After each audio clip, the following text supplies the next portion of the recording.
right, now we're at the mix stage for Wait For You. So this song was so cleverly written with Jay picking the Lydian mode for the intro and the verses, which is a very mystical, mysterious sounding mode. It's not dark and moody, but it's it has an ambiguity to it where you're wondering and suspended, and the song being titled Wait For You, you know, Dave's lyrics were just, the blend of that is just a brilliant blend. So we wanted to complement that with the instruments.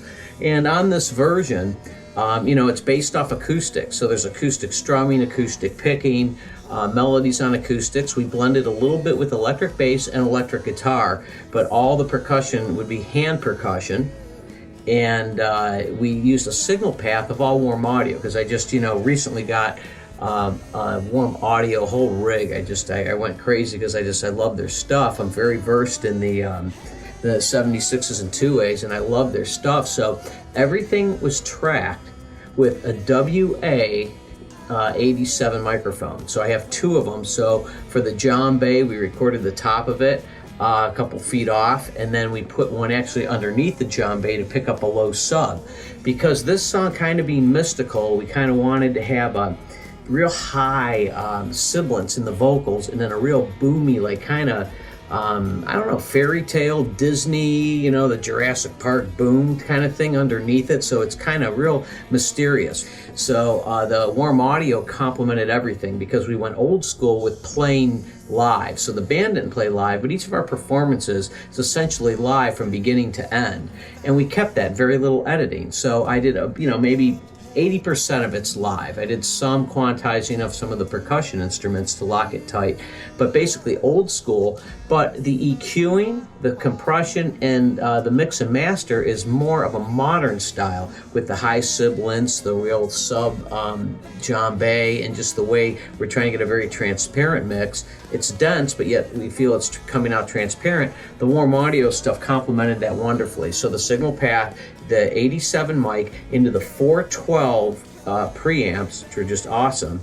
And then we hit a 76 or a two-way, in some cases both, a 76 lightly, and then limited that with the two-way. So we did commit a lot in the tracking. And what the Warm Audio stuff did so well was it held true to the vintage type vibe. When I say vintage, we wanted to play live, we wanted to have some hair on it, even though it's acoustic. We did want some aggressive frequencies, and this equipment complemented that wonderfully. But it's also wonderful to have it for the more modern thing. For example, I used their tube EQs, which are our Pultec style EQs, and I would bring out like some 10K, 12K on the vocal, a little bit of 200 on the vocal bus, and then on the tube bus I used two of those type of EQs, pumping 30 hertz in the low end, and I believe somewhere in the order above 10, like 12 or 16K, somewhere in there. We pulled a few dB out there as well. Which kind of gave it a really nice warm, like, you know, the tube EQs at 10K have a warmer sound than most of my in-the-box stuff. So I use the in-the-box EQs to carve out some frequencies, for example, in the vocals, some of the more boxier sounds, some of maybe a harsh or shrill sound, but then I did some boost shaping with the Pultecs. And even in some cases, I think we even tracked that way. I believe I tracked the vocal through the WA-87, into a 76 lightly, and a little bit of limiting with the two-way, and then actually hit the EQs, the tube EQs. So quite awesome. So we could hear that, an example of that right at the beginning, that signal path. And of course I have a little bit of reverb, or quite a bit of reverb within Pro Tools here too, you'll hear. So.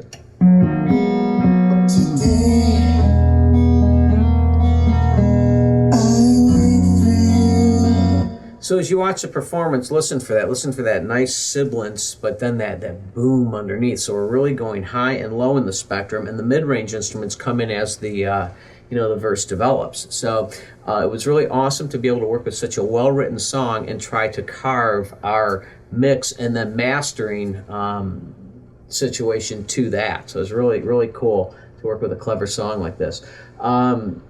So this is just camera audio, so you'll definitely want to watch the actual video of the performance, which will be the mastered audio. So we have that.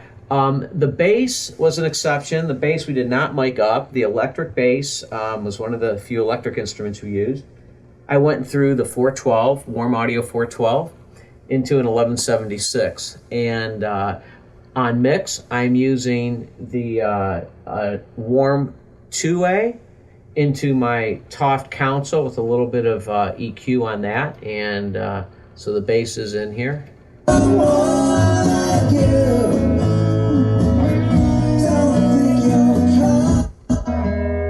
This is nice. You'll hear some bass melodies doing a dance with the guitar part in the first and second verses, and you can hear how nicely the 2A's gripping that, but yet keeping it warm, working very well with the analog blend of the Council.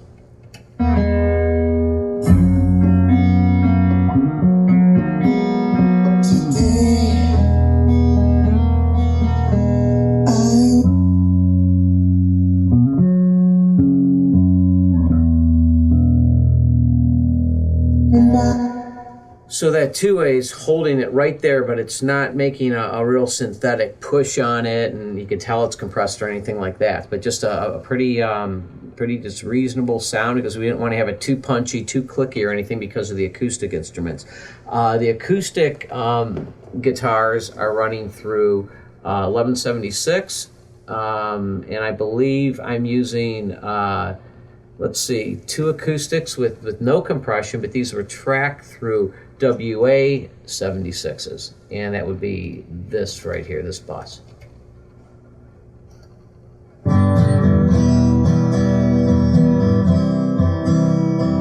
So no additional EQ there.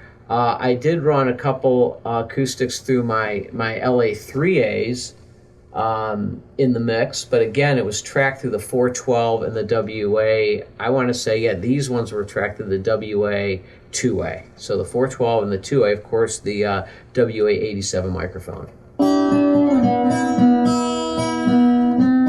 There's one, there's two, and here's a third. So those are Jay's parts, and here are my parts. Jay's were played with a lag guitar, mine were played with a Martin.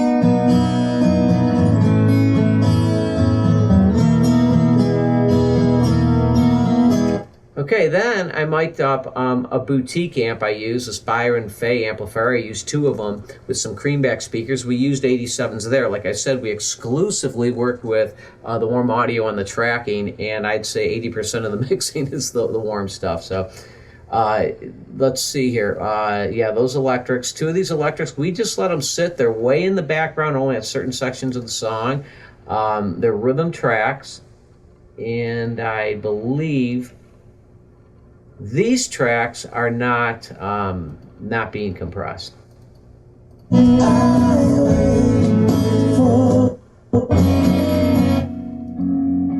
So real lightly underneath, just a aggressive, you know, kind of a British clean, almost a Voxy type sound they get. They're real dark underneath everything. So back to that, and we'll blend that with the acoustics. Jay's acoustics being compressed, mine not.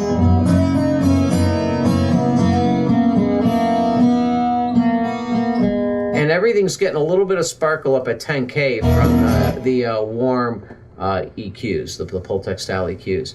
The solos, this would be through Warm Audio 76s, and there's a melody solo line that plays 2 guitar parts.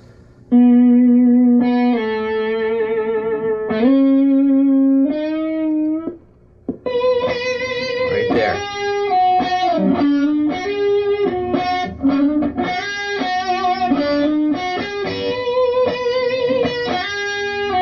So very organic. Again, you know, the playing's live, the sound's more of an old school sound on that guitar, touched with 76s, and the W 412s, the WA 412s are very API-like, but there's a switch on it that, not to get too technical, but it adds a really cool aggressive thing, kind of some artifacts in there, almost like it's like going from, in my mind, the API type American style to kind of like a Neve, darker style. And I did use that push button on the guitars and the vocal to give it a little bit of hair. Even though it's acoustic based, we wanted some really organic attitude.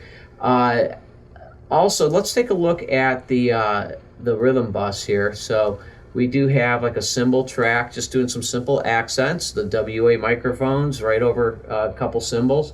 I have a shaker that was also through the 87.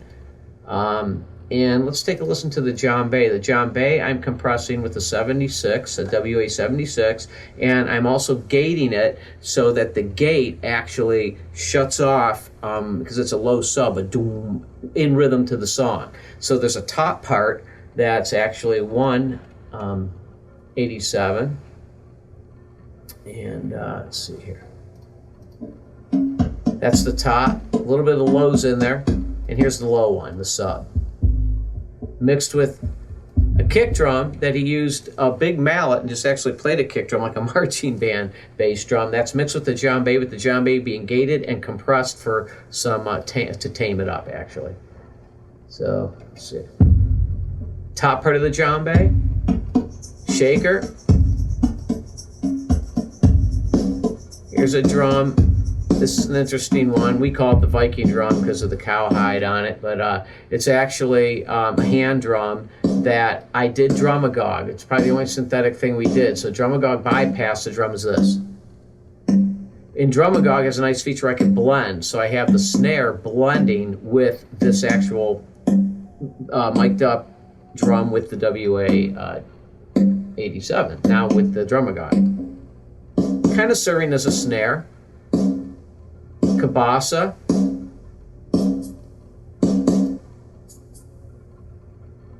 There's some congas I had at the beginning. There's a rise cymbal that only comes in during the solo, and the cymbals are just sparse accents. So let's light up the whole percussion boss.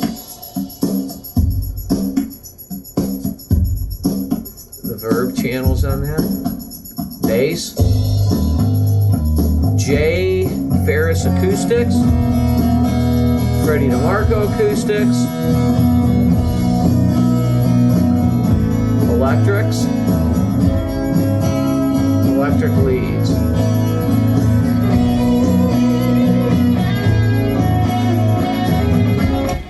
And I have a really cool Eddie Kramer tape delay from In the Box. So a lot out of the box, some stuff in the box, and a great hybrid mix here going on.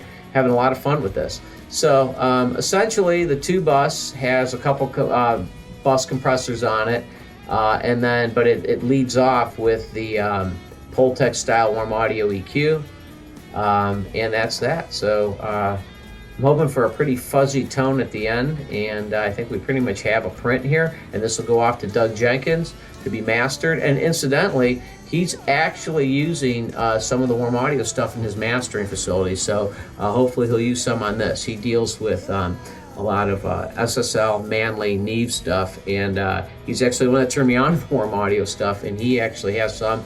He will sometimes touch some two-ways in the mastering process, especially a tune like this that can use some organic help. So thanks for joining us, and we'll take a look at the mastering session next.